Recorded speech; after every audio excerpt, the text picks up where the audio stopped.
Controversy, the Talk of the Ring show with your host, Brandon and Sabrina. Harley is working today, so we have her dad to stand in for us while she's having a glorious time at work.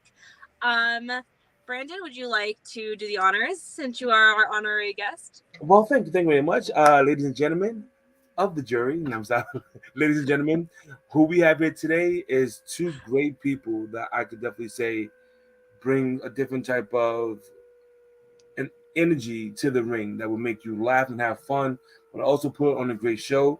Ladies and gentlemen, please welcome the stepdads. Let's go. We got Wade and Radley. Yeah. How we doing tonight? How we doing, gentlemen? How we doing? Good morning, good afternoon, good evening, and not good night yet. No. Good. I brought my coffee mug. Oh, good. Are we drinking coffee this late at night? Oh no, there's nothing in it. Okay. Hey, it's just for show, but I'm not going to tell. Wait, I did tell. So It's how actually- are you guys doing tonight? I'm good. I'm better than my mug says. My mug says everybody betray me. No, I'm good. We missed the snowstorm out here, so I'm in a great mood. Same. We didn't get anything by me, and it's so nice. Well, we got snow over here, and yeah, luckily I parked in my backyard, set up in the front because it was a bunch of snow everywhere. I'm like, what? Like, this weather is so confusing. One day is nice and sunny, next day is rain, snow, and hail, and one day then is spring, summer. Now is you're gonna suffer. I'm like, PA is bipolar beyond, so yeah. PA is like a girl. We're just bipolar. PA is bipolar. We get it. I agree. I definitely do agree. Hi, Lulu. Oh man. So we're just gonna jump right into it. Where did you guys? How did both of you guys get into wrestling? Like, did someone say, "Hey, here's this," or did what? How'd you guys get into wrestling? I'm pretty sure we were walking down the street and this van drove up and pulled us in and then drove us away. And then next thing you know, we were working for SmackDown. No. Yeah. Yeah. I just wanted candy. And now I have to wrestle. Still no candy. It sucks. Like the good dude was like, I have a puppy, and I was like, that's awesome. And then I had to my back hurts every Sunday. So, but we both, we have different entrances into wrestling for sure. I got into it. My dad got me into it. My dad used to go to old school MSG shows in the city in the 80s and stuff. He was a big Bruno Sammartino guy back in the day. Old school. Yeah. He lived in New York. He went to those shows. He kind of got me into it. I started watching during a little bit before the Monday Night Wars. Like the stuff, my earliest memories are like Bret Hart versus Jerry Lawler, in a Kiss My Foot match and stuff like that. But that was I was watching old Coliseum wrestling tapes. That I would rent from. Wow. Yeah, I would rent from it was called West Coast Video. I'd rent them from West Coast Video and just rent a different tape all the time. And that was how I got into wrestling. Speaking of West Coast, I'm actually from the West Coast. Oh, So I grew up in California, Nevada, Utah, those states, where I watched a lot of NWA Southern Wrestling, WCW. And unfortunately in Las Vegas, there were no real wrestling promotions until I was already a teenager, already in my 20s. I did a little bit of training with a company called Vegas Championship Wrestling, which almost doesn't exist if you try to look them up. They were a quick flash in the pan. But it was actually through message boards, backyard wrestling message boards. I don't know if you might remember message boards back in the day. I ran into this guy. I ran into a lot of people. Some of them were on TV now, even that were just really into backyard wrestling at other friends' house. They travel from state to state, that kind of thing. So in doing my regular training, I started traveling to these other shows.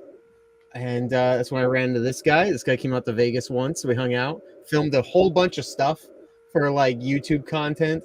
And then we ended up having a match in crazy Pennsylvania. Luckily, it didn't snow that day. It did rain right after, which made us the official main event of that show because there was supposed to be another match after us. Actually, no, it didn't rain. The match after us was just well, how the hell are we supposed to follow that? And then they just didn't. And that's not me bragging. I'd love to be bragging. Yeah. I hate bragging about myself, actually. So that was legitimately happened. The guy was like, "Oh, what the hell are we supposed to do now? We'll wrestle tomorrow." There you go. But the interesting thing for me is I got out of wrestling for a long time. I was into it as a kid, and then I was out of it for a while, and then I got back into it in high school because my friends were into it, and we'd all hang out and watch the pay-per-views, and then like drive into school the next morning. And I got back into it then, and then I started going to indie shows, and I started doing photography for indie shows, like Jersey All Pro and stuff back in the Chikara. And then that got me into like the indie side of things, and that was where I was like, oh, I like this. This is so different from the TV stuff. Yeah. All right.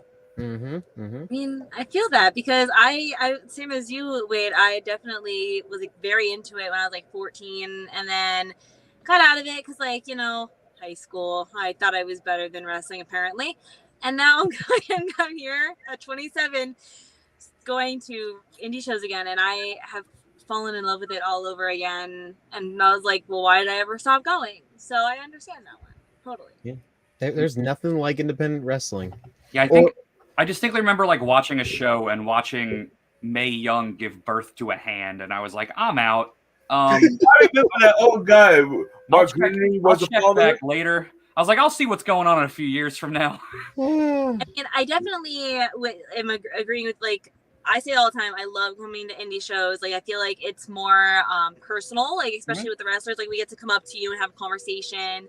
Whereas, like, WWE, you don't get that chance. Like, you don't get to, like, meet John Cena on the concourse. Like, it's not like that. But so I don't watch wrestling like AEW. Like, I watch AEW, but like WWE, I don't watch. But indie shows are like a whole new level. It's like so good and so personal, and you never know, a wrestler could land in your lap. You don't know. Yep. we have actually fallen in fans' laps before, so this is absolutely true. But yeah, and on a wrestler side, independent wrestling, you can be so much more creative with what you want to do. And if you take it as an art form or a performance, if you want to think of it that way, no one's telling you exactly how to be or what to do or how to look. You're trying to do your own thing, which is, that's us. We are the stepdads. Yeah, I don't know if we said that tonight. Well, we are the stepdads. It's just, and it's because we want to be, and we have a great time doing it. It's artistic expression. It's wrestling is just drag. Fun fact. That's all it is. Wrestling is drag. It's the same. They're the same thing. They're the same thing. They're the only two places you could be like getting ready for a show, and someone's like, "Do you have any tape?" And nobody's like weirded out by that. I can honestly say there are 3 stepdads in here. You 2 plus me, because I am stepdad. There we go. Hey, no, I'm not united. Yeah. Oh, you have puppies. Not have guessed. You have puppies. I do have puppies. No kids here. Don't want kids. I'm good. Thank you guys. Sorry. I can honestly say wrestling is something that you have to train your body for. When I tried it as a teenager doing backyard wrestling, my first double suplex that they had to do me, because I am a fluffy dude, I did not plant my feet the way I was supposed to. My back hurt. I'm like, what is this? Oh my God. So I give y'all all the props for taking on the bumps, the kicks, the hits. Sometimes moves definitely, slip up, and you still got to roll with it. So I give y'all all the credit and props in the world. Yeah, gravity sucks. That's the real opponent. Yeah, like, people were like, oh, it's fake. I'm like, yeah, gravity's real. No matter what you do, gravity is coming. Definitely coming. Absolutely. All right, so for the next question for you lovely gentlemen, who trained you? And if it was more, what is the difference in style that you were trained? So we started, Rad kind of told you he started originally out in Vegas. And then we both were training a little bit in PA at a company called SWO. All right. We were both there for a little bit, doing separate stuff. And then we both kind of hit our wall there of like what we were like character-wise and like what we were learning. Because it's when you can't be around the same people all the time. Like, as much as you could go to training every day, is like you can't train to be in front of a crowd. You can't, like, you got to just get out there, and the more people you wrestle, the more you learn from. Like, I learned more over the years of watching other matches and wrestling other people with different mindsets than I ever did in training. Because that gives you the basics to not hurt yourself and then send you out on the road to learn elsewhere. I think that's wrestling in a nutshell, is like, learn the basics and then get out there and make your way. For sure. I mean, Absolutely. I can't take a bump to save my life. So I I'm good. But like, We'll give you a stunt double. No, it's crazy because like when we have people come on here and they say like where they've trained and stuff, and it's crazy because it's like I didn't understand how differences people train. Like, so some people train very slowly, some people train very fast, like paced stuff. And it's all about timing in the ring. So when you're in the ring going against an opponent, how do you did you guys control the time, like how fast or slow it goes, or is it like already determined before you walk out? I just punch them real hard in the face. There are moments where, because you don't really know until you're in there with somebody that you haven't worked before how they're going to work and what their pace is. So there are ways to, if it's going too fast, to slow it down in a match. There are ways to slow somebody down. There are ways to grab a hold. There are ways to talk to each other and be like, hey, chill. Like, you're moving too fast. Yeah. Like a duet. Yeah. You're singing along, you want them to sing with you and the rhythm and everything, and you get there eventually. It tends to be less of a problem later on. I feel like that's very more common of an issue with newer people. Newer people, like, they're moving a million miles an hour. They got happy feet. They're kind of all over the place. And as time goes on, is like, it's pretty easy to match your pace even if you're off a little bit, to figure it out as you go. Essentially, to be better, you have to wrestle somebody who's better than you. Exactly. That's how you learn. That's how you grow to be a better person in and out of the ring as well. But also, it has to be careful because with newbies, some of them might not know certain things, and you don't want them to do the wrong move to the point where you will end up injured or on the sideline, to the point where you're out of action for months, weeks, or even years. Wrestling is all about trust, and you have to trust the other person, because when you hesitate, that's when you get hurt. So, like, if I'm trusting somebody and they don't know what they're doing, it's going to be bad for everybody. Oh, yeah. It's like an action-packed dance. And we've been in the ring with wrestlers who've literally, this is like their fourth match ever, their fifth match ever, maybe. They got 4 moves. They're like, these are my 4 moves. I'm like, well, we're going to figure out a way to have 12 minutes with your 4 moves. And we do. And the more they're around us, the better we can be in order to guide them and what they call ring general, if you ever hear that. Ring general the match. And then when we get the opportunity to wrestle somebody like, for instance, the Rockwell Express or Hornswoggle, who does a lot of comedy in the matches, it's very reassuring for us when they trust us and they see that they can let us do our thing safely as well. So it goes both ways. Always goes both ways. And how long have you guys been wrestling again? Feels like 60 years. Yeah. We're coming up on 7 or 8. 7 coming up now. Yeah. Yes. That's so of course, then people can definitely learn from you, especially because you guys, they see that you've been in this business for a long time, and then they can be like, okay, so what can I learn? Yeah, they could look at us and be like, this is what not to do. Ironically enough, because we've been the stepdads for 6 of the 7 years, even in year 2 or 3, when we are clearly still rookies, they would say, oh, you guys, you're the old men, so you're controlling this match. And we go, okay. So we had to kind of learn to be at least veteran-like, fake it till you make it in that kind of sense. Until now, I do feel very comfortable wrestling anybody, Yeah, we've been being the ring generals since year 2 in a lot of places. Yeah. My second match ever was against a guy in his first match ever. So, like, I've been a ring general since the beginning. Oh, that match is terrible, by the way. Like, I promise, like, that's not me putting myself like, oh, I know what I'm doing. That was terrible. It was an awful match. Don't ever watch it. I believe that's the one and only match of yours that is not on the Stepdads YouTube channel. I'm pretty sure. Not that anyone would ever find it or look for it, but just in my own mind, I'm pretty sure it's the only match that's not online. I'm gonna write this down just to look for it. Yeah, you will not find it. Duly noted. Got it. It's a secret, trade secret. We also, so to go back a little bit too, we also had a very weird introduction to wrestling where when we were backyard wrestling, we had friends who were trained professionally, and we had a ring, like an actual ring. We weren't just wrestling on the ground or wrestling. Like, we had an actual ring. So those guys would come by and, like, maybe they weren't having fun in pro at the time. This is 10, 15 years ago. A very different landscape of, like, the egos and stuff. And they would come by and like teach us how to run the ropes and teach us how to bump and teach us how to do stuff. So we came into wrestling with a little bit of a basis of like secondhand knowledge, at least. Not that I'm saying that's how you should ever get trained, but like it gave us a little bit of a head start where we knew how to do some of the basics, which was interesting. Like we learned from guys who are like respected in the world of indie wrestling. We got to like have technical wrestling matches with actual United Kingdom born technical wrestlers who flew over here to wrestle us in front of like 60 people in a backyard. You know, like that kind of stuff. Some pros never get that opportunity to wrestle genuine like UK wrestlers like that, you know. And we wrestled against Canadians and all sorts of great international wrestlers that went on to do crazy stuff.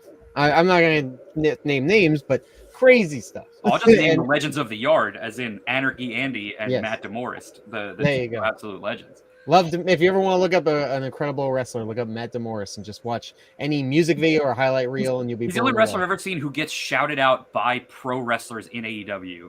Like Sammy Guevara, like literally went after Dijak because Dijak stole Matt DeMorris' finisher, and Sammy Guevara started doing it. And he's like, "You didn't make up that move.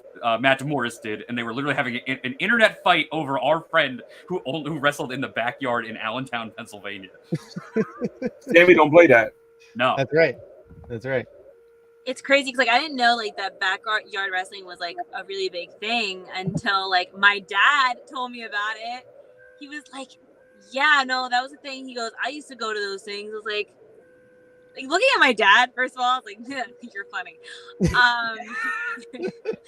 You went to those things? Like my dad's not athletic at all, so like the fact that he's like, "Yeah, I tried to dabble in that when I was little, like when I was a young person." I was like, "You did? Like that's crazy." Yeah. Oh yeah, if you go back watch any of our backyard clips, we do way stupider stuff. There's a reason we wrestle the way we do now. Yeah. Because back then I was taking German suplexes in a concrete driveway on my head. Yeah, we didn't have weapons and like flames and all that stuff you think of when you think of backyard wrestling. We were having like really strong style, almost Japanese style, like we're just try to break each other kind of match. Trying to come up with the craziest things possible. Like, can you German suplex a man who's holding a man in a tombstone position so they both flip and land in a tombstone the other way?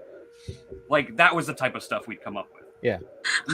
Trying to break somebody's neck. Oh my! And surprisingly, nobody got seriously injured. I remember. Spoilers, it worked. Yeah, it worked. I mean, even our traveling, because we had people all over the country. It wasn't just one or two backyards. My favorite example is I was the United States champion of this little league of backyards. I lived in Vegas. I drove 10 hours to Salt Lake City, Utah, to win the title. And then I drove back to Vegas, and a couple months later, I flew out to Indiana to defend it. And then eventually I went to Pennsylvania to wrestle him, who's from Jersey. And then I lost it to him. We had a World X Division title like that I literally defended in the UK. Like our world titles were actual world titles. Also, I like how you're just I appreciate the shenanigans. I'm listening so hard, and then all of a sudden, like my picture flipped. I was like, "What is happening?" Yeah. Do you smell toast? Are you good? I smell toast. Oh my goodness. Oh man. No, that's exactly what we're about. We're about having fun all the time. We're not super serious. We're very serious about our matches, but we're not serious people, you know. And that's why 15 years ago, when everyone was real tough and they tried to be, you know, on the indies, we're not like that. We're just having a good time, you know. Most definitely gotta have a good time because life is too short to be stressed out. Absolutely. The funniest thing for us is the reaction we get sometimes from guys who are from that old school, like who will meet and they'll be like, "Oh man, when I first saw you guys, I was like, yo, this is gonna be stupid." And then you guys can actually wrestle, and I was surprised. And I was like, "Yep, yes, that's our goal." Surprise, lull them into a false sense of security. Since the Pennsylvania story, our debut at Backbreakers Entertainment with that fan in the front row. Oh, yeah. I love that story. Please tell them. The guy he would not high five us or shake our hands when we came out. He was the only fan in the whole thing. This is our debut. Yeah. And we were big baby faces. And match goes on. Eventually, after the show, he comes up to me and he puts his hand out. And I was like, and I didn't shake it right away. I'm like, go on. And the guy was like, when you guys first came out, I thought you guys were fucking clowns. Quote unquote. But then you guys won me over. So Swear you jar. guys had a great match. And I was like, yeah, that's pretty much that's pretty much what we're going for. I feel like that's our aesthetic is fucking clowns. You know, I just want to make this apparent. Radley has a swear jar in the bag, Oh yeah. and he's waiting for you to put something in the swear jar now. Please don't make any more things apparent. We don't need any more parents on this podcast. We've got too many as it is. Oh man. So like, is there a dream place that you guys would want to wrestle, or like did you already wrestle at your favorite place? Oh, if I could wrestle like in my house, that'd be great. I'm so tired of having to drive to shows. I knew you were gonna say that. I knew you Yeah, were if gonna we say could just wrestle like here, like down the street, great. Like anywhere within 15 minutes of my house would be ideal. If any promoters want to book a promotion in my living room, I'm down. I don't know if we'd fit a ring, but we'll make it work. Can I wrestle in the Smithsonian? Because I want to look like dapper and it'll be really fancy, and everyone there will be dressed like it's from the 50s and all fancy. Because we're ancient. Well, you know. I don't really know if like I'd love to wrestle. I'd love to wrestle in Beyond at some point. Wrestling Open is like it sucks. Like it's a thing that we could actually do, but it's just like the days of the week for us to get up there are just not possible on a Thursday. All right. But yeah, places like that, Limitless, some of the bigger indies would definitely be fun. I mean, I'd love to just have like one dark match on AEW. That'd be cool. Yes. You'll get there one day. For that, all you gotta do is send them your tapes, and then they will see they will see what can actually be done. Yeah, I promise people see our tapes and they're like, But like, if we could go like. Ideally, my perfect like an AEW dark match against 2.0 would be perfect. Dream. That's a dream right there. Yeah. But even in your guys' neck of the woods, like a PPW, Smash Master Wrestling, I would love to be on one of those shows because they look like so much fun. Three Legacies Wrestling, I just recently started watching. They just started, but just recently started watching their stuff. There's a lot of really cool stuff over there right now. Well, yeah, I hear it here. You know, you got two gentlemen who would like to wrestle anywhere. So, PPW, Smash, BPW, which is we were just there on Sunday, and they have a great venue as well too. We would definitely like to see you there as well too. It's a great venue. The lights, the environment is pretty nice.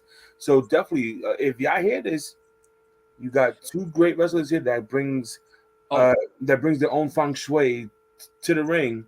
Another place to add to the bucket list of like I would if I could wrestle in the Mall of America where the first Nitro was shot, that'd be a dream. Wow, let's taking it back. Yeah. There was a show there recently, not like within the past like month or two. And I was like, yo, that's awesome. I could retire so that cool day. To do. We've wrestled in an abandoned mall before, but not at the Mall of America. Wow, like an abandoned mall though, like that's pretty there was dope. like it was mostly abandoned. There was like a few storefronts left. And then the mall officially closed like the next day. Yeah, like because their power went out, I think, right? The power got shut off because they weren't paying their bills. But we were like the venue was literally a former Old Navy in a mall. But it would host over 300 people. Yeah, it's pretty cool though. Yeah, we were the last official match there, I believe. All right. Yeah, and we had a wiffle ball game. That's right. That sounds crazy though. And a bandit, wow, that must have been crazy though. Like it was weird. weird. That. I know Smash is. I know Raj watches this, so like I'll message him and be like, make sure you watch our latest podcast because, like you said, I've been to Smash a few times, and Brandon's going to be going this Sunday for the first time, and it's just a great experience. It's a totally different experience for him because he's just like. Raj is this great hillbilly that you just want to like give a hug to, and I hate hugs. I will allow Raj to give me a hug anytime. There you go. It's funny. We've been on shows with Raj, but like never in PA, like up in like upstate New York and stuff. Like we have so many interactions with people from Smash Master. It's hilarious. Like Aaron Roxas used to be our driving buddy for a while. Like And Andy Header, we wrestled a bunch of times. yep, and like Yes, Philly good Mike's a point, piece of yeah. shit. No, Oh, Philly I- Mike, you hear that? He wants a one-on-one at this point. no, I'm good. I don't want to hurt his other leg. I was gonna say you could take him out right now, but I know, I could. We did try to steal his girlfriend in a promo one time. She probably Moving on. deserved it. It's fine. But no, I actually love Philly Mike. That's it. I would only say I hate somebody if I like them. That's how I am. I'm like, I hate this person. I wouldn't name drop somebody I didn't like. I wouldn't want to give them the publicity. There you go. All right, and we also have Anthony Blackwell. He stated that Hey, stepdad. Wow, Oh, ABJ. The greatest stepdads photo. ABJ. ABJ. How you Welcome doing? back to our podcast. It's been a while since we've seen you, buddy. How you doing? now I gotta know which one exactly is the greatest. Yeah. All right, so the next question is going to be, how did you come up with the name stepdads? Oh, you want me to handle this one, Reds? Please do. So, it in the backyard originally, I was part of a tag team called the Stepdads, and it was literally just a heel team, and the name was just because it was the idea was we're called the Stepdads because we beat you and you hate us. It was just like a cocky heel thing. I was And not on actually- this team. Yeah, it actually came from my fantasy football team, which was called the Stepdads because we beat you and you hate us. I had won the league like 3 years in a row. Oh, So wow. like I was just being cocky and an asshole. And then I made it like a thing in the backyard with one of my friends. Feuded with Rad a lot actually. The most stepdad thing we wore was like we came to the ring in like polo shirts. That was like about it. And then me and Rad were both kind of doing stuff we weren't that happy with in pro. And I was like, what if we both looked at each other and like, what if we took the stepdads thing and just took it all the way to like being way over the top and ridiculous? Yeah, we already joked all the time. A lot of people already joked all the time that we were practically old men anyway. We're the corniest people on earth. We're saying puns all the time. We didn't have to buy anything. We already dress like this. Yeah. So like it was almost like taking the joke and being like, well, if people see us this way, why don't we just run with it? Yeah. And we came up with it as being heels. And Yeah. the original idea was like, what can we thought we were just going to get squashed like a lot early on. We're like, we're out of shape comedy guys. We're going to like show up at CZW and Schlack is going to come out and end our lives. And it's just going to be like, we're going to be in and out in like 2 minutes. You know what I mean? Like that's what so we were like, what can we do where in our entrance alone, the audience will remember who we were with the gimmick because we're never going to hit a single move ever. Yeah, we didn't have a tag finisher for a while No, because we didn't think we need one. We would just yell. Oh move. yes, Okay. that is true. Yes, our go ahead, please wait. Tell us the story of the rock and roll picture. So yeah, the photo with the Rock and Roll Express is one of my favorite. It has such a funny backstory because we had just wrestled them. That is the greatest picture, by the way. You're And right. It is. And Robert had just gotten changed, but Ricky was still like in the process of getting changed. And I was like, can we get a photo real quick?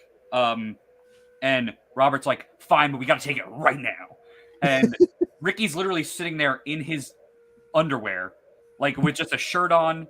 And yes, Ricky is not wearing pants. I had to crop the photo because Ricky has no pants on. ABJ! Keep it real. If you ever Keep look it at the real. photo, it's cropped because Ricky has no pants on, and he's sitting on a chair, and Robert is standing and we're standing, and it's the four of us. And it was literally Robert just ribbing Ricky that like, no, we have to take this photo now. I don't care if you don't have pants on. And I thought it was so funny that like they've been wrestling all these years and they were still like fucking with each other. That is awesome. You know, just still have that friendly type, playful environment, just to joke around. When we first met them, the first thing Ricky said to us was, "Hi, I'm Ricky. That's Robert over there. Don't let anybody know he sucks." It was the first thing he said to us. Meanwhile, he's teaching people like Mike Skyros how to do certain holds. Yeah, and he's stuff. like teaching Nah, guys don't how to look do fool, like he sucks. shoot holds. That was awesome. Wow, I'm gonna go back a little bit. You guys said about like you originally planned this to be a heel. Mm-hmm. Now, like, what would you guys prefer to be, faces or heels? Oh, definitely faces. Yeah. Like, I'm so used to it at this point. Like, it would be weird not to be. Like, I wouldn't mind doing a run as heels, but like I don't think permanently, because even when we are heels, what happens is we're still the same. The only difference is instead of we won't high five kids.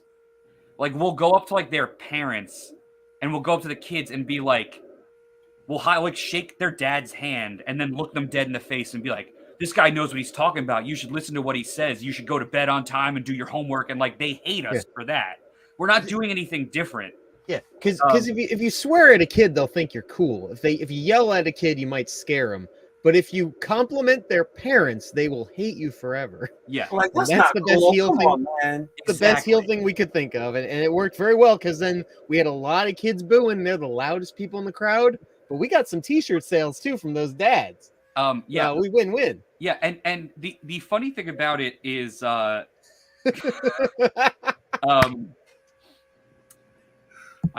lost my train of thought. Anthony, you're the man. You're the man. Oh, it's even when we're heels, we always end up as faces because like I still have the same sense of humor as a heel. So like people will start laughing eventually. It'll just be mean and at a particular audience member, but people will laugh and it'll eventually turn us faces anyway. Yeah. We've had some times where we were heel and then we just turned face like 1 month where they're like, we're just gonna have you wrestle these other heels and see what happens. And it always just goes, we just turn in the faces like automatically. Yeah. It's a natural thing, luckily, but it always ends up happening. We're just not hateable, I guess. I don't know.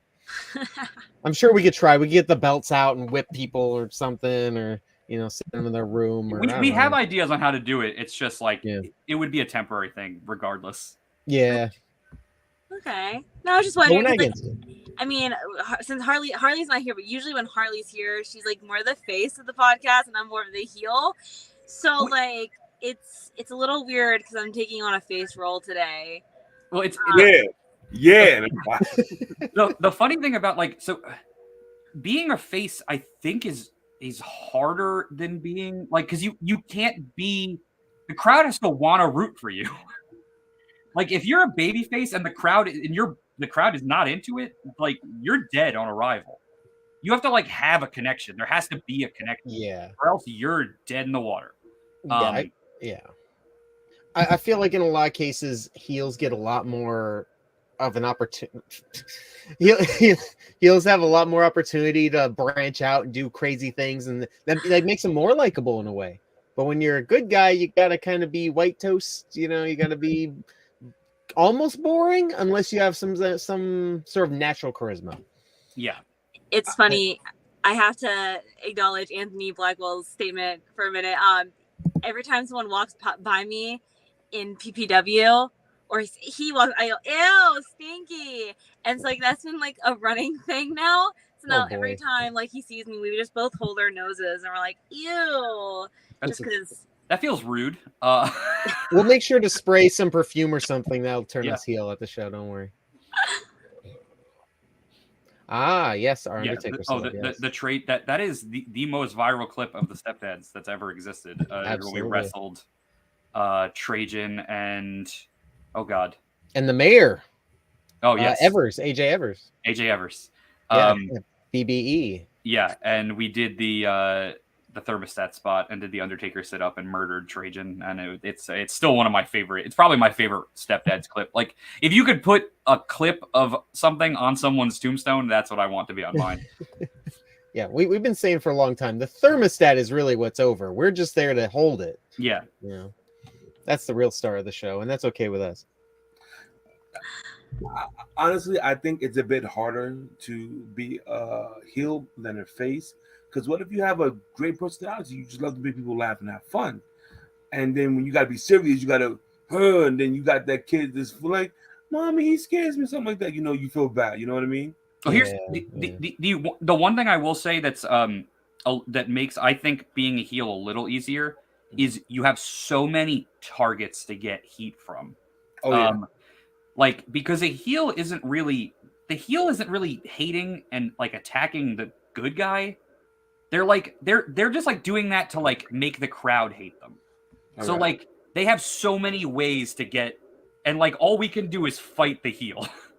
And if the heel is like, if it's not going well or stuff's getting messed up, like we're gonna look crappy and no one's gonna buy it. Whereas like if you're a heel, there's 100 people in the crowd you could get to hate you, and if you get one, you might start a domino effect.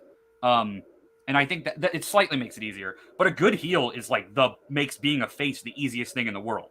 Yes, absolutely. Like, if the heel comes out first and the crowd hates them as soon as they come through the curtain because they're already going after the crowd, my work is done. I don't even have to do anything when I come out. They're gonna cheer whoever comes out next, and it could be me, it could be a broom, it could be anyone. It doesn't matter. They'll cheer for them because they hate the guy who came out first so much. That makes perfectly good sense. Mm-hmm. Yes. What did Anthony Blackwell say? Oh well, I think Ace Austin did most of the work on climbing the basketball hoop and jumping off of it. I don't know. Trajan did a good job standing there, though. He did. He did what he does best. Oh boy. And to Sabrina, Anthony also said, Oh No, there's a reason I hate hugs. I've hated hugs for a while, and so when I came to PPW, Harley, his daughter, is a very big hugger, and she hugged me, and at first I was like, oh god, it's just something that I don't know. I don't like people. So a wrestler came up to me at PPW in the middle of a match, and his name's Tim Theory, and he has like his hair like right in front of his face, and he looks at me in the middle of a match, and he goes, "You want a hug?" I'm like, no, thank you. I'll ask, but like, so like, every time I have, like, it's just there's certain people now that'll let hug me, but other than that, I'm like, if someone hugs me, it's more of like this. It's like, okay, can we just get away? Like, wait, I think this is our in. So when we're heels and we come in, we come in super nice. We're really happy, and we see her in the crowd. We go, big. I haven't seen you since the podcast. Big hug, and she's gonna go, no, and you know what's gonna happen? Heel turn. Oh, screw you, screw everybody. Oh, it's your fault. That's on you. Yeah, it's your fault. It's your fault. It's fine. I've been known as the heel at many wrestling events because I told a guy to put his shirt on, and he was like, "It's because I'm fat, isn't it?" And then the next show, he lost 20 pounds, and then I was like, "Did I do that to you?" He goes, "Yeah, you did." He goes, "No, I'm just kidding." But like at first, I felt so bad. I thought you just liked his shirt. Put the shirt back on. It's because I'm fat, isn't it? Yeah, Rad knows why. Like, it's good that we're not on shows where I'm allowed to say whatever I want because it's bad. we live in a PC world. We cannot have an unfiltered Wade. Yeah, I've been trying to get myself canceled for 7 years and it just won't take. All right, so we do have a lot of fun, though. We do have a lot of fun. All right, so then that goes to the next question. What is your favorite part about wrestling? I like the part where Rad does most of the work and I just stand there. And Tell me. Hey, let me tell you, nobody sticks their arm out like you, Wade. Nobody. Yo, I get way more exhausted trying to get the crowd to cheer when you're in the match than I do wrestling in the match. And that's just like a fact. Like like you ever see a clip of like the Undertaker running up and down the apron while he's getting fired up, waiting for a tag? That's way more exhausting than wrestling. 100%. Like doing moves and stuff is easy. Trying to get the crowd into it is hard. Yeah, especially like if like, because I've been to things where like the face is trying to get the audience to like clap, and the audience is just not clapping. Like nothing's happening. It's a timing thing. You almost have to like watch the crowd and like learn the timing and be like, and also like I don't know exactly what they're gonna do in the ring sometimes. It's like I don't want to start a clap at a point where like I'm gonna start a clap, but like they're not gonna get up right away, or like they're going into something where like it's gonna get shut down, and then the crowd's gonna feel crappy that they clapped and nothing happened. It's like it's a weird timing thing that like you almost just have to know each other well enough, and I think I do a okay job most of the times of knowing when to get the crowd to go. Sometimes I get them going a bunch just because like I'm bored. Listen, you're the best tag team partner I got. Yeah, it's the only one, and that's exactly the best part about it. But yeah, what you're talking about there, if you ever heard the term, when you're working, that's the definition of working. It's not about the moves; it's about understanding and going with the flow of the crowd, which is extremely important. Is like the skill of pro wrestling.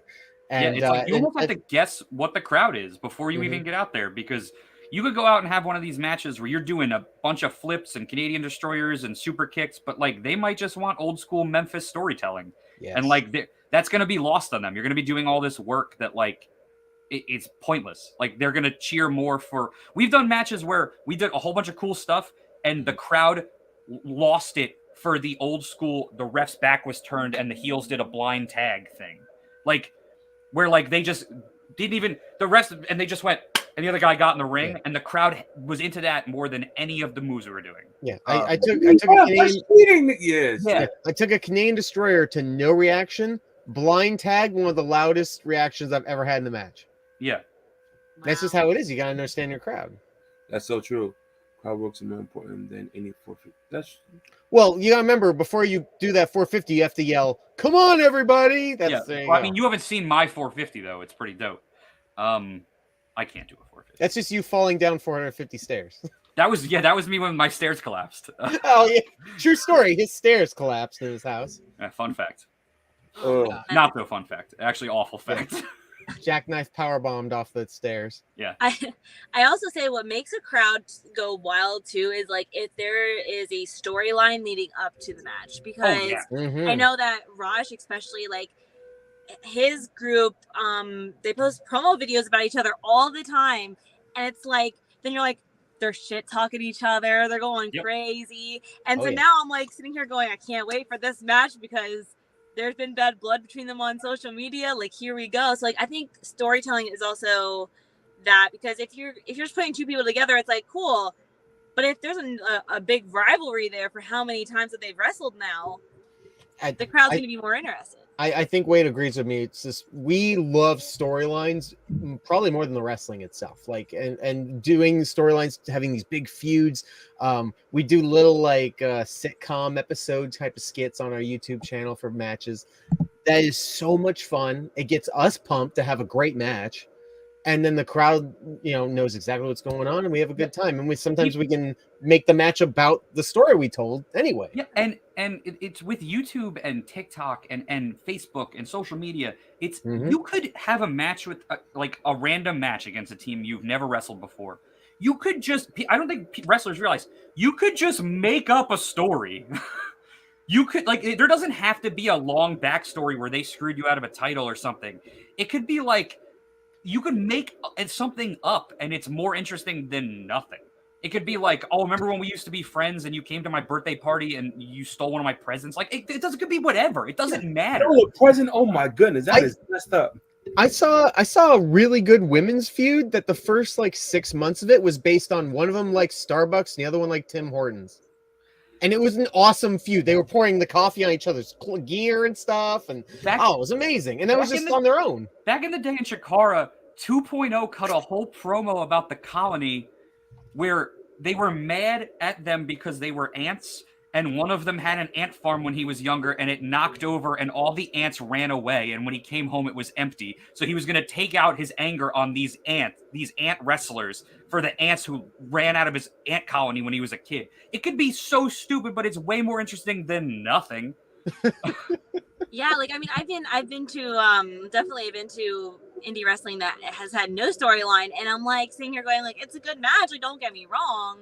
It's just, I like the build up. I like the, let's get going. And so storylines I think are the best way to go. It really is a huge part of it. That's so much fun. One of the stupidest match ideas we had was a blow off to a feud. We had a step ladder match to blow off a feud. Yeah. And it like the feud was serious, but the concept was silly, but we blew it off in a way that made sense and like felt fitting. And I agree, 2.0 is amazing. Anthony, most of our promos are based on 2.0 back. Yeah, I am constantly being 2.0 in our promos. If you ever see me chewing gum in a promo, it's because I'm trying to be 2.0. Yeah. Can I just point out that Radley's shirt looks like straight out of the 90s, like a Saved by the Bell moment right here? Yes, exactly. 100%. And I am loving the vibes that I'm getting over here, because I'm sitting here like the whole time literally staring at your shirt going, it's mesmerizing, right? It's like the Saved by the Bell like opening where all those like things it are is. like It looks it's like the carpet at like an indoor like Discovery Zone amusement park. Yes. Absolutely. That's like a Chuck E. Cheese. I'm staring at the Chuck E. Cheese right now. Like that's something that I would see on the floor in Chuck E. Cheese. And I'll wear this to the ring, especially like during the summer. I'll Yeah, definitely. I be wear wearing this one a lot too. to It just Yeah. got fish all over it, and that's all. We I have a always got whole bunch. something random. I have a Hawaiian shirt with corgis on it. I have all sorts of weird shirts. I have a pink shirt with cassette tapes on it. I go to random. the store. That's definitely retro. Yeah, I go to the store and I find stuff, and I'm like, oh my god, that is the ugliest piece of shit I've ever seen, and I have to own it. Yes. I got the sweater back there too. It's like, this is ugly. Yeah, okay. In the basket it goes. 100%. Now I have to ask, like, have you ever gone to the thrift store to get your stuff? Because like that's the place to go. My Yes. go-to wrestling sweater, which is like has all golf stuff on it, was found at Goodwill when we started. We find so much. We find weapons to use for matches at Goodwill. Golf clubs, vinyl records, like anything that's breakable. A VCR. Yeah, Goodwill. We used a vinyl record that was the sound of trains in one of our matches once. Yeah. And Wade yelled "choo choo" and then hit the guy with the vinyl record. It was phenomenal. My favorite was the guy I hit with I hit a guy with the Best of Bill Cosby record, and as I shattered it over his head, I yelled "Jello pudding." So. Jello. You guys are called the stepdads for a reason. You guys have these dad jokes, which is like the best thing ever. Because like you don't even know about our nicknames. Oh my goodness! Like my favorite thing, people are like, "Oh, your dad jokes aren't funny," and I'm like, "What fuels me is like I don't. If I tell a dad joke and someone laughs, I've failed. Yeah. I want when someone hears a dad joke, I want them to roll their eyes or audibly groan out loud."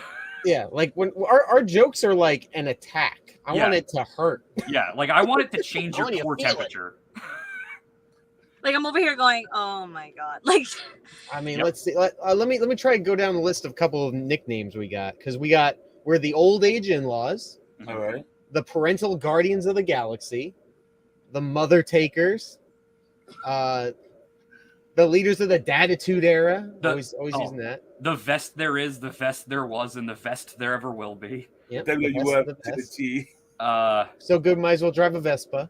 Yep. What are we missing? Oh, the Robe Warriors. The Robe Warriors. FTR, Fathers Totally Rule. Yeah. So many. The shirt, FTR. With the Old Bucks. The Old Bucks. These are just off the top of my head. The what is it? You're Nick Riley, and then you're Matt Wade. Oh yeah. I'm the third brother who doesn't wrestle.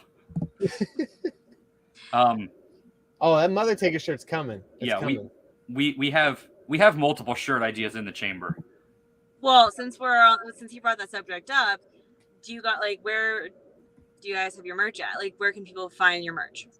So we always got our merch with us when we're at live events, but if you can't wait, we do have prowrestlingtees.com/stepdads, where we have a whole bunch. We have an original design with us as cartoon characters with the Stepdads logo. Looks like the Bewitched logo. Yep. From the 50s. Awesome. Well, one shirt you can only get on there is it's a drawing of us, and it says "Dad to the Bone." Yep. But any other shirts like. If somebody wanted one of our shirts too, they could contact us and we would mail it out. I have no problem with that. Absolutely. We have so many at this point. I want to get one for my daughter. I'm fluffy, so I know for a fact they don't have extra fluffy size. So we have up to 3X. Mm-hmm. Yeah, I'm a 6, so sorry. Well, we could order some specials. All right. Well, then it wouldn't be the first time we've done it. Don't worry. Yeah. See, I always say I want merch, and then like I'll buy it. And then just never wear. Like I'll wear it to bed. Like that's where I wear all my wrestling shirts. It's like bedtime. We try to go out of our way to make stuff that like doesn't look like a wrestling shirt. Yeah. Something different and unique that stands out. Yeah, it just looks like it could be like a band shirt or a logo for something or some sort of I don't want the cartoon or something. Yeah, I don't like the wrestling shirts. Okay, wrestling shirts. Well, the problem I run into with wrestler shirts right now is I'm so small that I need a child's large, like youth large, and all the rest are like, so what size are you? And I'm like okay, I'll take a small, but like if you have a youth large, I'll take it too. And they look at me all funny, and it's like, but I'm being serious. Yeah, I get it. It's small. Even smalls are a tough sell. They're still big. It's unfortunate. We do also have stickers though, and mugs, and Not a bad idea. Oh, Papa Gandalf came in here and said you need a shirt with a swear jar on it. That'd be a good one. we might. We have a couple like the old. We have an idea for the Hot Rod Roddy Piper shirt, but it would say Dad Bod. Yeah. We have a whole. My favorite shirt ideas we have. So we have a logo already drawn up of it's the Stepfathers and it's the Godfather logo with like the like marionette, the like coming down, and us in black and white. Right. My favorite idea that I really want to get done at some point, we just need somebody to art it up, would be we're both old school gamers, and my favorite shirt idea we've come up with is a play off of an old N64 game called Banjo Kazooie. Wow. It'd be Banjo Dad Zooey, and I would be Banjo Papa Bear, and then Radley would be in my backpack popping out with the belts as Kazooie. That's cool. That's actually something cool. Yeah, something different but fun. Or honestly, it doesn't have to be a backpack. It should probably be a fanny pack if it's wrestling. But yeah, that's like one of the ideas that I've definitely had that I think would be fun because it fits us perfectly, like style wise and silliness wise. Yeah. Which I do see in Radley's background. He has 2 titles right there. What are those? Oh, well, right. These are 2 of the 3 titles we got, but right. This one is from a company called Tough and Talented Wrestling in Torrington, Connecticut, which this weekend will be defending those titles against the Even Stevens from Wrestle Pro, Creator Pro. That if we retain, we're gonna be past 550 days. I think it's 553 days. This is that you think you have an exact number. I know you know what it is. You don't have to act like you don't. Hey, I could be off by a day or 2. Anyway. This one right here is from New Jersey, Lock Target Wrestling, where we wrestled a team called Tyrant and won the championships from them. So we still have those. I think we got those in late November, if I remember right. Early November, late November, something like that. So we still have those. And I'm currently the GTS Intercontinental Champion, which I don't have the belt with me right now, but we got that. GTS, are you talking about Grimm's talk show? Grimm's Toy Show. That's right. Grimm. I've been watching Grimm for years, like for over 10 years on YouTube and everything. Yeah, we only started last November. So my friend Flash Carter actually is the one who introduced me to GTS, and he was like, "You've never seen GTS?" And I was like, "What? No, why?" And he's like, "Well, I'm on it," and I was like, "Oh, okay." So I started watching it, and now he's got a title. So It's a very good show. I love it. And I apologize that you have to know Flash Carter. Oh, Flash is a good boy. He said he was watching, so just let you know he is in the room. Flash is great. Again, I wouldn't make fun of people I actually disliked. We did get to wrestle Flash maybe a month and a half ago, something like that. Yeah, we had a tag match against Flash and Slender Man. We teamed with Slender Man, and he beat us. So yeah, there you go. But yeah, he's a good kid, and he's one of those people that I look at and I go, he's gonna go far in this industry just because of how dedicated he is. And sorry, I never compliment him, so he should be lucky. he's gonna take this clip and just replay it on his phone for years and years. He's gonna blackmail me. He's gonna make it into a TikTok.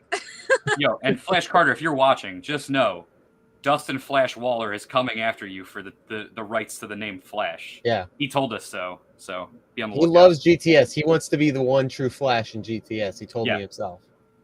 It's wild. Like the GTS stuff is crazy. Like we go places and like there's guys who are like in positions we want to be, like on shows and in companies. Top tier. And they're like, "Man, I can't believe you guys are on GTS like all the time." And I'm like, "This is so weird to me, like how big GTS is." And people are just like, "Oh, I watched it as a kid. It's so fun." And it's crazy. It's crazy the reach it has. Like I went to AEW with Doo-Hop, and like the amount of people who just stopped him walking around and were like, "Oh my God, you're Doo-Hop from GTS. Can I get a picture?" And I'm like, "This is crazy." Yeah, and it's just having fun with some friends on a little backyard set, you know. Yep. And it's a blast, absolute blast. If it looks like people are having fun, it's because they are really having fun. Let me tell you, it's having fun with friends, and also Jimmy Spino's there. Sorry, Jim Wilder, Jungle Jim Wilder. Sorry, that jerk. I just love to like watch the videos, and then like when Flash is always like, so this is what happened today. And I'm like, cool. Like, I'm over here going, I can watch the video too. Like, because sometimes I'll be at work and I work 12-hour shifts. So, like, I have so much time to watch his videos. And so I'm watching it as he's messaging me. He's going, did you see that time that I won the title? Did you watch it? I'm like, I'm getting there. Like, well, I'm now going to skip it. I said, oh, you won the title? Because I thought the other guy really deserved it. Like, it's him and I play back and forth with each other all the time. Like, I'm so sarcastic to him, and I'm surprised he's still one of my friends. Like, that's how shocking I'm surprised. Don't worry. If they're a pro wrestler, they're probably self-deprecating, so they love it. I can guarantee it. Mr. Brandon, you want to ask another question if you have it, sir? Sure, of course. So, gentlemen, what is the hardest part of wrestling? The edge of the ring. I knew you were gonna do that. I was waiting. I knew it. Of course it is.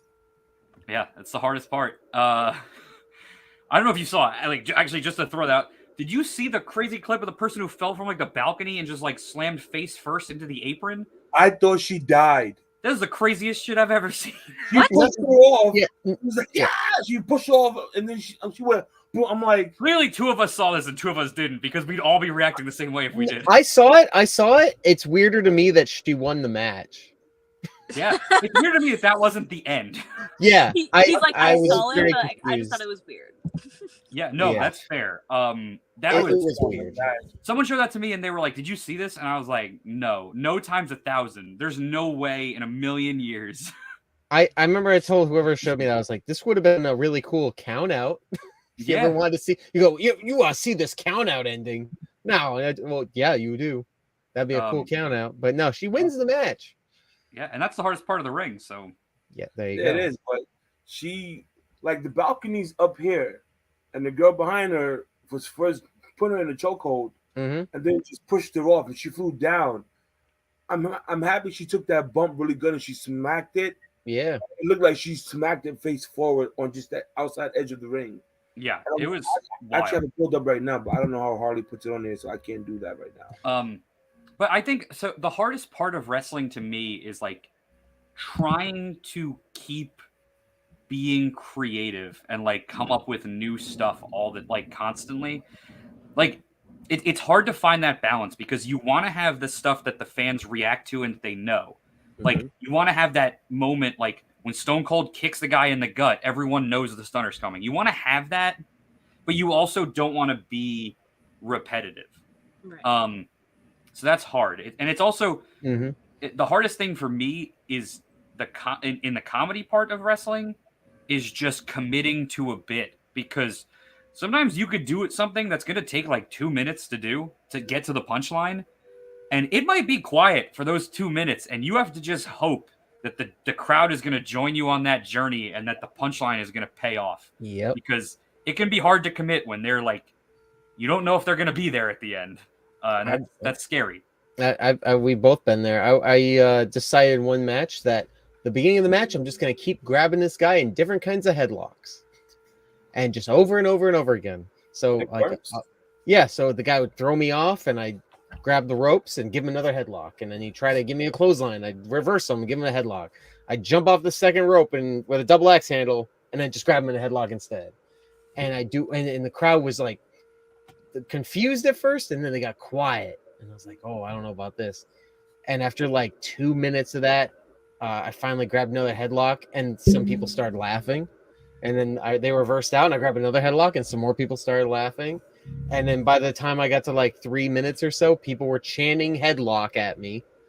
And during the match, I started getting beat up by the heels and they start chanting headlock, headlock. And I've grabbed the guy in the headlock and he immediately beats me down, but the crowd erupted for me to try to do this headlock again. So you never know. You never know. You just gotta hope that the crowd's gonna follow your lead. All right. For me, that's absolutely true. The creative side. It's also the weight, the business side. Wrestling can be kind of slow, especially right now in the wintertime. Some companies take some hiatuses and things like that. And a lot of companies are once a month. Some are once every 2-3 months.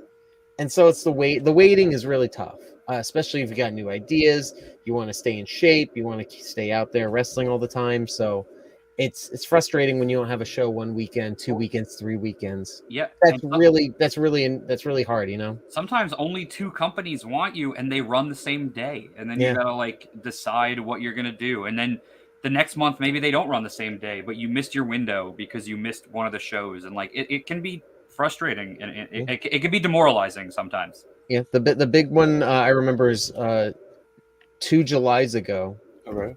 We had 6 promotions that wanted to use us in the same day, and 4 of them we would be debuting for, and I had to pick one because they were all in vastly different locations. So we had to pick one. We picked the one we thought was best. Those 4 that we were going to debut for, I think we may have debuted for one after that. Like they were just like, oh, forget it, it's fine. Like, and then we didn't wrestle again for over a month because those were the promotions we were going to work with, and they all worked in the same day. So it's scheduling can be frustrating, but you know we can be as available as possible, but it's down to what the companies are doing. For sure. I mean, it's not even just like you guys, like especially with doing this podcast, like it's hard to schedule with like wrestlers because wrestlers have day-to-day jobs. They also have wrestling jobs. I have a job. Harley's got it. Like it's just crazy. So like every month, like I know my schedule months in advance because I have to work 12 hours. They don't really change. Right. So I give my schedule to Harley. I highlight out the days that I'm available. I send it to her and I go, all right, schedule people when you can, because I'm horrible at messaging people back on Instagram or anything else. So like agreed. Right. Like she does a lot of that for me, thank God. And then like she'll post it on Instagram, and that's usually when I find out who's coming on our podcast that week, is through our Instagram, because I'm like, oh wow, what's going on. So yeah, I mean, scheduling is a big conflict, especially like now that we're especially getting into other things. Like we had our table set up at BPW. We have our partnership with UCW, and PPW wants us to have a table, which, by the way, guys, just so you know, viewers, we are having a table at PPW on March 11th, so come and check us out. Just, you know, not to plug myself or anything on your podcast. Why? But yeah, no, so I mean, our schedule's getting a little crazy, and you know, I know that if I couldn't make something, Harley would obviously make it for us, because like that's just what we do. But it's crazy, I'm telling you. And as a tag team, we wrestle almost exclusively as a tag team. We love tag team wrestling. So if one of us has a wedding coming up, a baby shower, a family event, which isn't too often, to be honest, but when it does happen, they don't always want to use the other person, and that's fine. We are a tag team, but that can also be a little frustration, you know. Yeah. You know, Brandon, you know who I would love to see these guys go against? Who? Championship material. Oh my God, that'd be Joey Martinez. Yes. And Vinny, because they are the most self-absorbed character-wise. They're most self-absorbed people, and like they come out and they're like, "We got it." And I would just love, you know, just to be like, just for you guys, just to beat them down. Even though they're my favorite tag team right now, I would love to just see them just get. It'll be a great match. Most definitely, to have them either on PPW or BPW, it'll be a great match regardless. And just to watch it and just to see how you both feed off each other and you both, you know, intertwine and just have fun out there. It'll be so awesome, especially with you two as characters. I'll freaking love it. Seriously. Oh my gosh. And they have this manager that's just a pain in the ass. Well, right now he's trying to, you know, get his feelings back to his body, because on Sunday it was 8-man tag. It was 4-4, and he went up against the Samoans, which is Alpha and his family. And don't mess with Samoans. If there's like few rules in wrestling. It's like the edge is the hardest part of the ring. Don't mess with Samoans. You can't see John Cena. Those are like the hard and fast rules. I agree. So he got splashed on by 3 Samoans, and the 4th one did a moonsault on him.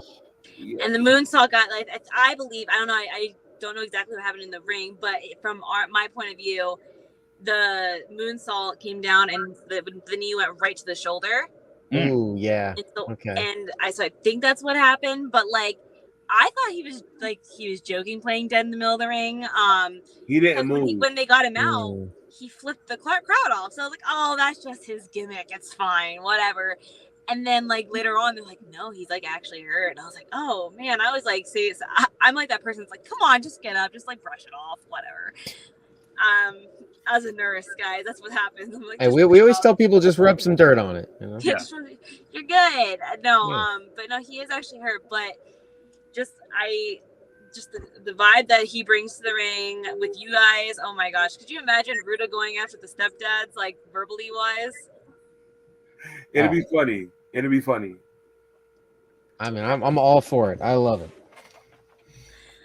Oh man, there's so many teams out there that I like for us to work with. Even just like, it's not even about the moves. It's just these two teams or a bunch of characters in the ring together. How's it gonna mesh? And that's so much fun. You know, that's the best. That's to me that gets me excited because I know I can do a headlock and all that. I want to see the magic. Yeah. Headlock.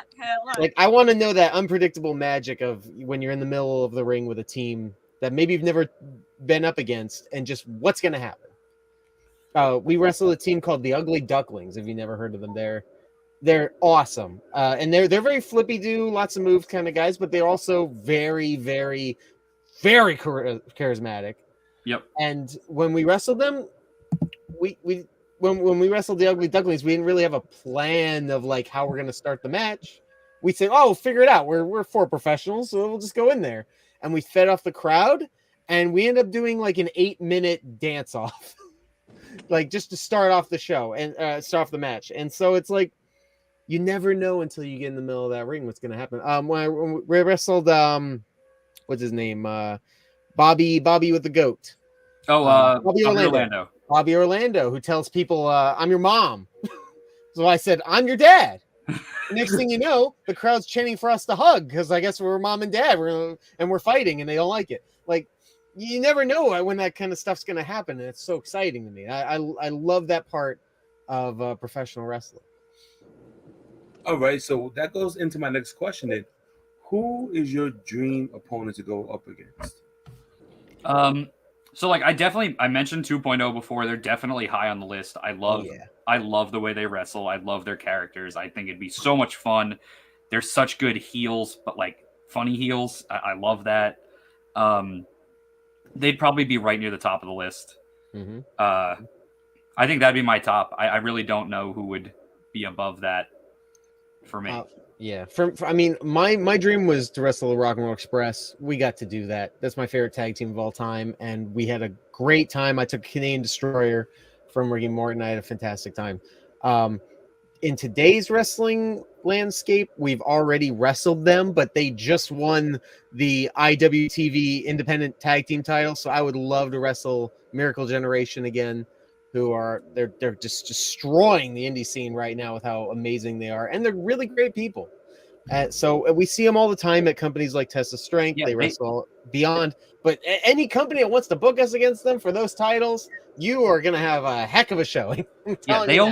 They only charge us half price to get photos with them now backstage, which is really cool. Yes. They try not to step on all us little people anymore. Yeah, they used to charge us full price, but now it's only half. It was really nice of them. As long as we carry their bags.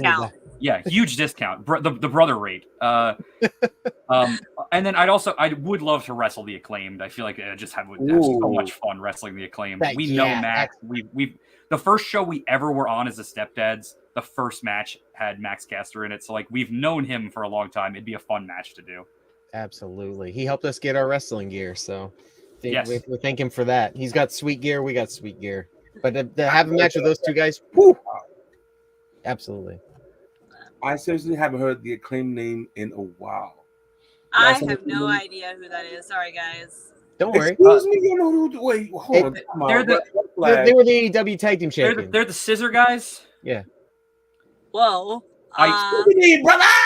That's all it is. It's just with hands. That's it. Their catchphrase is, and I swear to God, I'm not making this up. Scissor me, daddy ass. I They need to say look this these on guys national up. This is television said on every national week. TV and AEW. Yeah. Okay, I'll be honest. I watch AEW for one wrestler, so like if he's not on, I'm not interested. I love this. I never Is thought it- I'd meet somebody who'd never heard of Scissor Me Daddy Ass, and this is fantastic. I'm glad I was Who's here the for one this. guy you watch for? QT Marshall, right? Y'all the greatest wrestler of all time. There's two. Hey, he's good. Is it He's good. Luchasaurus? There's two. There's Cole Carter, Okay.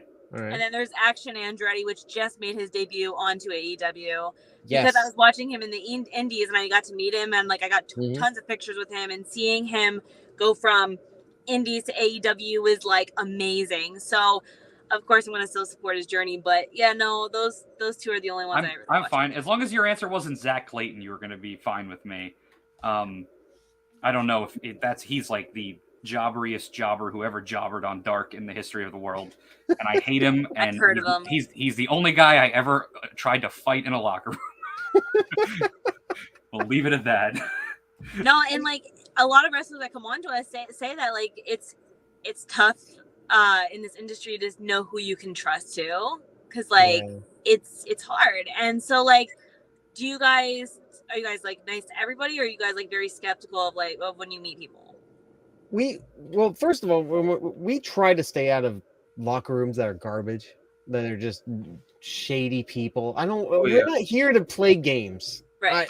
Like we're in our mid 30s. We're not rookies going into WWE next week. Like, we want to have a positive atmosphere. We want to have fun with these wrestlers.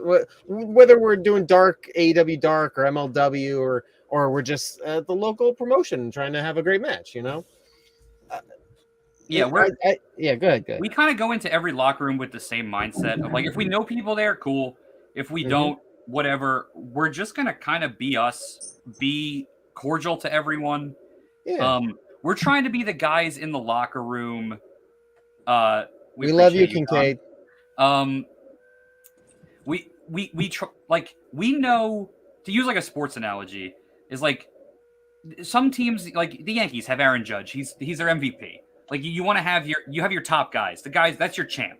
Mm-hmm. But like a team needs those glue guys that kind of just keep everybody loose in the locker room and like kind of keep it fun and keep it light. Like we're trying to be that. Like we're not going in with expectations of we're walking in to become the MVP. Like we're here to just like have a good time, make sure everybody else has a good time, keep it loose, keep it fun, like make people laugh. If people need like whatever people need. If people want advice, we're here for that. If people want to laugh, we're here for that. If people like if it helps lighten people up because we're making fun of ourselves, we're there for that. Like we're trying to be that. I think about it in wrestling terms, everyone wants to be Roman Reigns, and it's great to strive for that. I want to have amazing matches too, but we're also kind of looking at it as we're kind of the R-Truth of the locker room, where we're going to be around for a while. We're going to get paid, but we're also going to have a good time. No one's going to talk bad about us because we're just spreading positivity everywhere. Yeah, and we are. Maybe we'll have 50 hardcore title, 24/7 title shots or whatever. Yeah, I'm trying to be Funaki every day of my life. Yeah. We're going for that longevity. We're going for that good time. The Ric Flair right there. Like we even joke like, you know how like every tag team people are always like, well, who's the Shawn of the team and who's the Jannetty? We're both the Jannetty. Hashtag two Jannetties. Yeah, we are two Jannetties. There you go. We're going diving through that barbershop window together. That's right, Papa. How can you not love the stepdads? I agree with you on that 10,000%. Yes, sir. Yes. And Papa, we did get the milk and we'll be back soon. Yeah. We went and picked up the smokes. We're on our way. Don't worry. Yeah. I was rolling my eyes because Bradley over here goes, hashtag. I'm like, oh my God. I didn't do this. I gotta do this, right? Is that what they do now? I don't know, but like I literally was like, oh God. I can speak. I can do it. It's light farm, right? Yeah. Is that what they say? It's a light farm. Yeah. Yeah. It's real light. Lit? Light? It's lit, fam. Lit? It's lit farm. My 16-year-old cousin has been teaching me this. I'm like, I don't know what you're saying at all. That's what I said to her. Well, I'll just say this podcast is bussin', no cap. No cap. Let's go all day. This I don't even podcast know is what y'all just McDonald's. said. I'm loving it. Yes. Ba-da-ba-ba-ba. He's loving it. There we Oh, go. There Lord. we go. This Yeah. gets Step paid that for. thing, Sabrina. You wouldn't know. You are a female. I wouldn't know. I'm a female and I have dogs, so I don't know. I know. So I'm a you- I love single dogs. adult male with no children and no plans to have any, fake On- or real. Honestly, I mean, I know I'm only 27, but I already told my mom, I was like, don't expect grandkids. Grand dogs for sure. You Grand have dogs, there you grandkids, go. nothing. Like the best thing about our stepkids is that like they could be whatever age we need them to be for whatever promo we need because they don't exist. You know how you guys like said like in the beginning, like you're like, oh yeah, how we got into wrestling? Some guy just came by in a van. You know, like just start driving around and say, hey kid, you want to be on TV? Like there you go. Yep. Yeah. If I have to have an origin, I prefer it to be multiple choice. Yes. And should I wear a trench coat? Yes or no? You got some explaining to do. Um, All right. So Uh, in the next 5 years, where do you see yourself? 5 years older. Celebrating the 5-year anniversary of you asking me that question.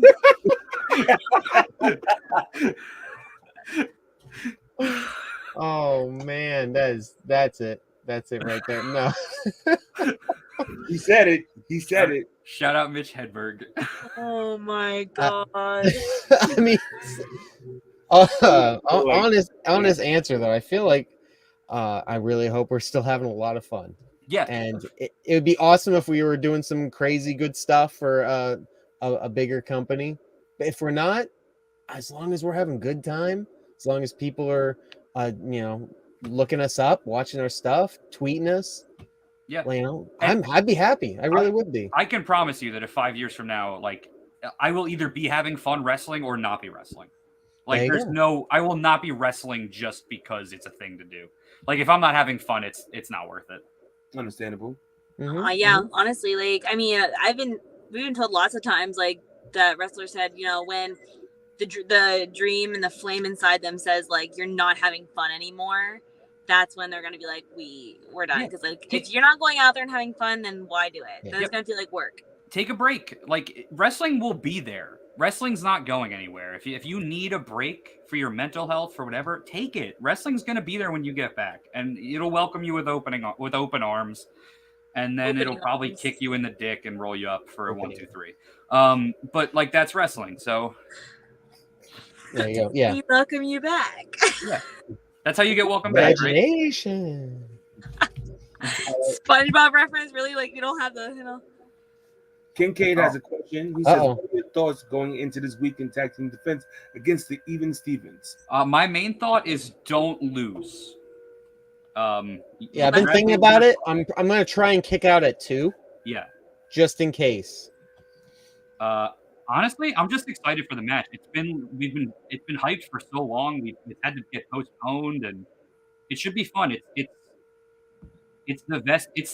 It's the match to determine the true vest in the world, because it is vests versus vests, and it is going to be a fun time. We've literally been talking back and forth with Even Stevens as far back as like 2021 at Invictus Pro Wrestling. We were yelling at each other during intermission. There's not even any footage of it. We're just yelling at each other during intermission.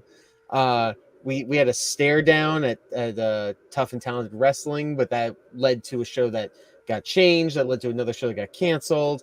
We end up wrestling them at Invictus in a gauntlet. So we still haven't technically wrestled them one-on-one yet. Yeah. This is it. This is 2 years in the making since that first time we literally met. I think my favorite thing about the Even Stevens is that I'm still not sure they like us. But I think they've accepted us. And I'll take that. That's all you can ask for. It's funny because Even Stevens was like an old show back when like I was little, like, and I'm sitting here going on the Disney show, yeah. Yes, and it's quite weird because like now that Disney Plus came out, I can watch it all over again.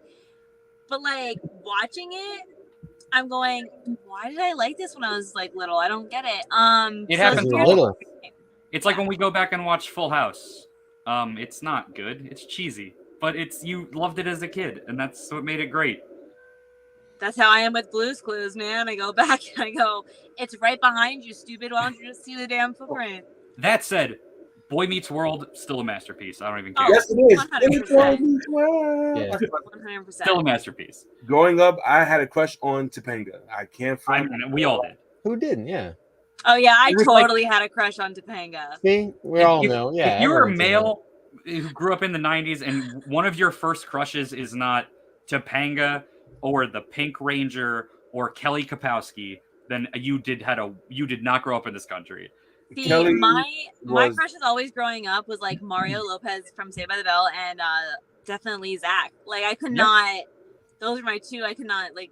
I was like, I'm gonna marry them one day, and well, here I am. Yep. And then I was always like, They're man, still I want out to be there. cool like them one day. And then I grew up to be Mr. Belding.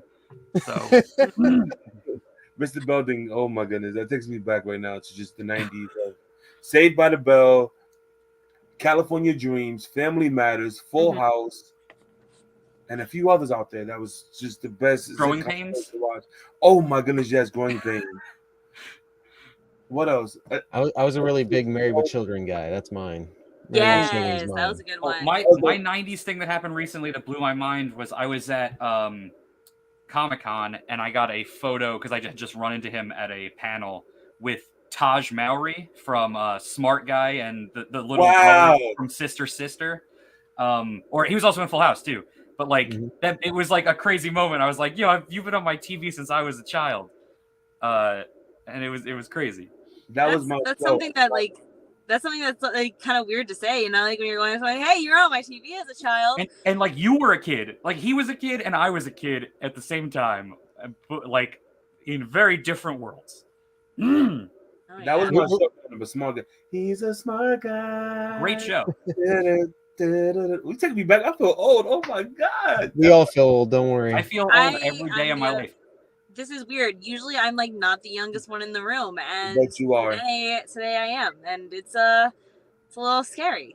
There was the other day I saw a post online where someone was like talking about like calling people who were born in the 90s like something, and then like calling people who were born in the 80s like the elders, and I'm like, oh my god. Oh, well, one of our nicknames. 80s. One of our nicknames. We are the Sonic Boomers. Oh yeah. Forgot about that one. Sonic Boomer. I'm loving all y'all nicknames. You got like 1,500 nicknames. It's so awesome though. Oh yeah, we try to get commentators to say as many of them as possible during our matches. They usually never get through the whole list. All right, so gentlemen, if you got the call to go up to a major show, what would you choose? AEW, WWE, or I'm gonna throw one in there, New Japan Wrestling. Oh, I'll throw mine out first because we might have differing opinions. I don't know. All right. For me, it's absolutely AEW because of the creative aspect of it. Other obviously WWE, they want you for your athleticism. They want you for you if you want to think of it that way. But they're Right. going to tell you what to do. You're going to have your character. It might be better than what you had, maybe not. Yeah. AEW, they go, oh, this is what the guy brings. This is his offer. We're going to take it or leave it. And as the stepdads, I would love to be a part of AEW as a stepdad. There's some version of that. I would say AEW as well. New Japan is very intimidating. I love Right? the Japanese wrestling style. Yeah. I love it. It's like one of my favorite styles of wrestling. It's the stuff that I get hyped on is watching Japanese Kings Road and old school Japanese stuff. I love it. I love the guys from like New Japan and Pro Wrestling Noah from like the 2000s, like Marufuji and like Kenta, and they're awesome. I love it. Go Shiozaki, awesome. They'd be intimidating. I don't think I could hang with that. It's not my style. Like, but if you gave me the option of like DDT in Japan, 100%, I'd be there in a heartbeat. DDT, great comedy promotion, and great wrestlers. We could absolutely do that. I would even, if they were just doing like a one-off like young boy squash, I would do that for New Japan. Absolutely. Yeah. Because I could say I worked for New Japan once. Absolutely. Absolutely. One of my good friends is a New Japan trainee, and he's a crazy person with a mustache and a neck that like is unbreakable. The mustache or the neck or both? Both. Both. Gotcha. Unbreakable mustache. That needs to be a gimmick. Yes. Oh wow. Oh, here we go. We're idea machines over here, believe me. I know, and it's great because, like, honestly, like the fact that like a lot of especially younger wrestlers today don't have like that, you know, creativeness like that's like boom boom boom. It's nice to see that, especially in you guys, you know, We- that you guys have I this mean, spunk. We'll sit please down don't with- take this. Yeah, don't take this as a brag, but at least like once a week, one of us is like throwing idea at somebody for a match or a finish or a character, like at least once a week. We're at shows and like we'll see guys matches where like they're clearly trying a new character or trying to work on something new, and like we'll come up with a bunch of ideas for it and just throw it at them. Like they might hate all of them, but like we'll try. Like it's fun. It's a fun thing to do. If you're not, and like that's how we're gonna help people. If we're gonna help people, is like those ideas, the dumb ideas. And it's okay if they don't take our ideas, veterans out there. Yeah, the best. Okay. The best thing I ever learned in wrestling, and this is advice to anybody watching this who ever wants to be a wrestler or whatever. The best advice I've ever been given is listen to all the advice you're given. You don't have to take it. Mm-hmm. Right. Don't be that guy who's like, yeah, whatever. Listen, it's not going to hurt you to listen. That guy's not going to follow up and see that you took it or not. But he's going to remember that you listened and respected his opinion. Yeah. So if their advice is to take every hug that you're offered, you don't have to take that offer. Okay. Yes. No. Got it. You really don't, guys. No hugs. Yeah. And you shouldn't.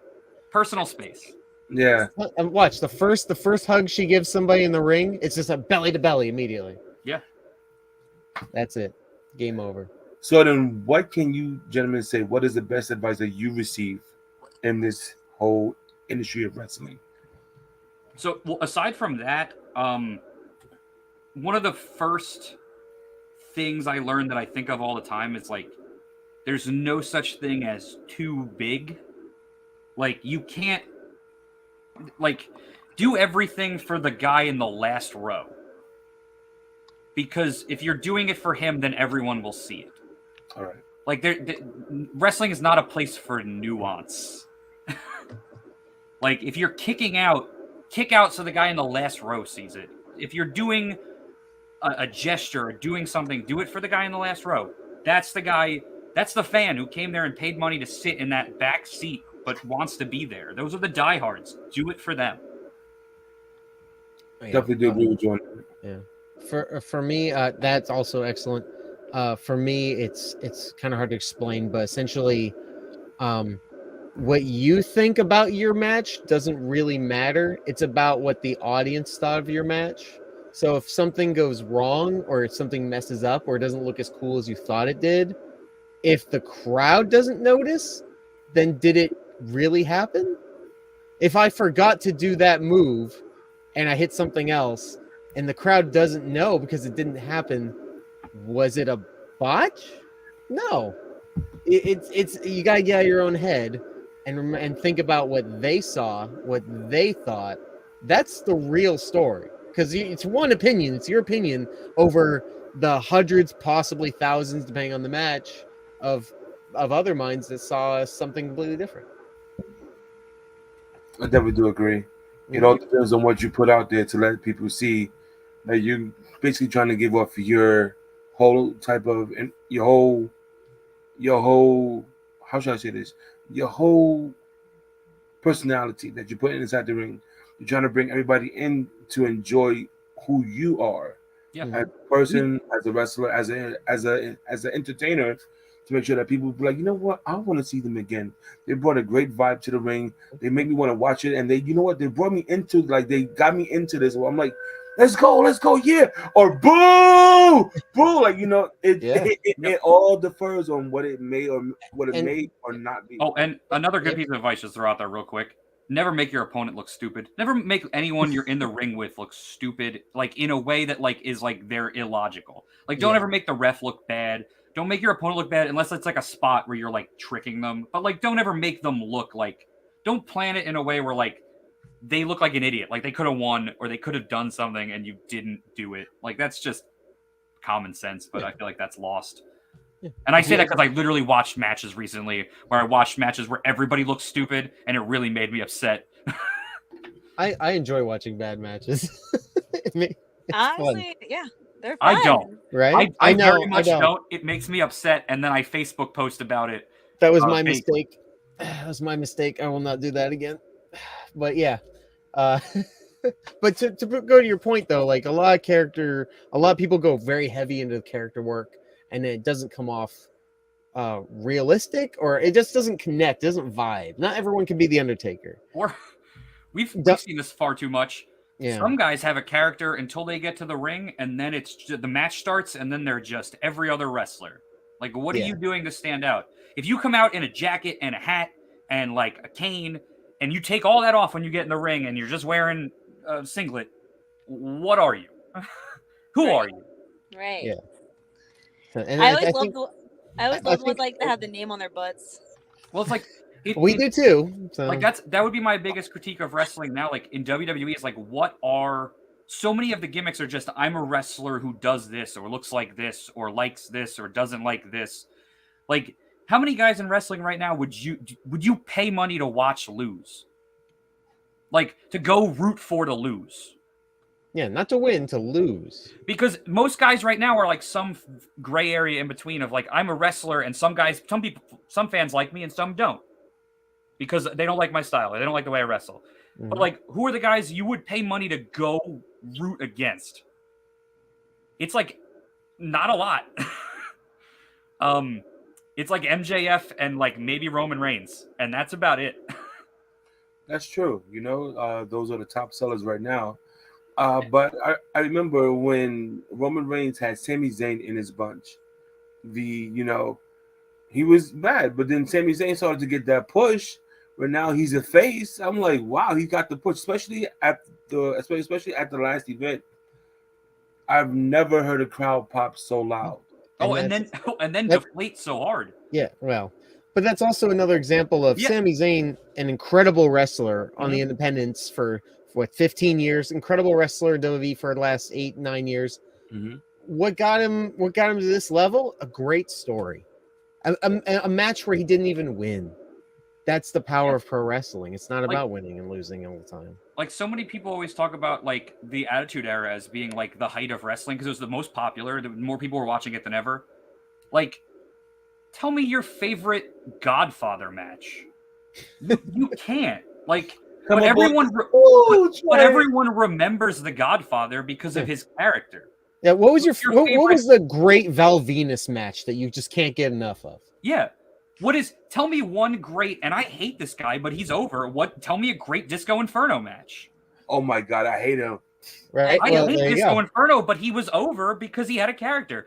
Yeah. Like, today people are like, oh, there's not enough wrestling in wrestling. There's too much wrestling in wrestling. I feel that. As far as, like, in terms of mainstream popularity, like the people who are like, oh, we'll never get back to the 90s because too many guys are doing super kicks. That's not the problem. It's that, like, there's no character. There's no right. You're not. Yeah, the character isn't there. When people are like, "Oh, dancing, that's everything that's wrong with wrestling today." At dance off, it's like that's everything that was the most popular time in wrestling. Yeah, one of the biggest spots in the history of the Rikishi and Too Cool. Is Rikishi and Too Cool doing a dance in the middle of the Royal Rumble? It's like one of the biggest spots ever, and it's a dance in a wrestling match.